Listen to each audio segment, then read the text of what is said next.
But the powerful thing here, of course, is that we see that Venerable Ananda, who was a Sotapanna, a stream mentor at the time, the Sotapanna is somebody who has seen the Dhamma of the Buddha, somebody who has understood the teachings, and somebody who understands what they're all about. But even such a person is not yet fully enlightened, but on the way to full enlightenment.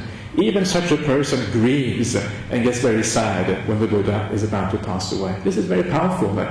This is amazing that even a person of that sort of level of wisdom and insight can actually grieve and be sad about it.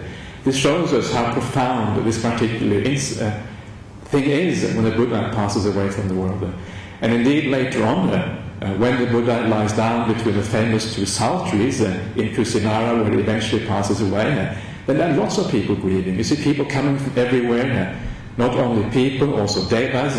Devas are these godly beings in Buddhism. They're not actually gods in the ordinary sense of the word. They're gods only in the sense that they are very powerful beings with lots of happiness and long lives, etc. But they don't have the ordinary powers of gods that we normally associate with other religions. In that sense, they're very different. So all these beings come and they cry and they grieve, and the Buddha is passing away. What a terrible, terrible thing is happening to the world.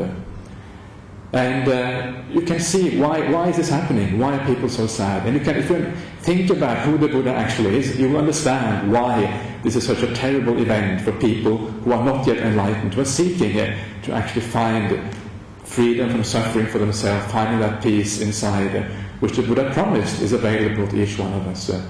Because the Buddha was the wisest person around. He had full understanding of happiness and suffering in the world. He had full understanding how we can all gain the happiness in the world and free ourselves from that suffering.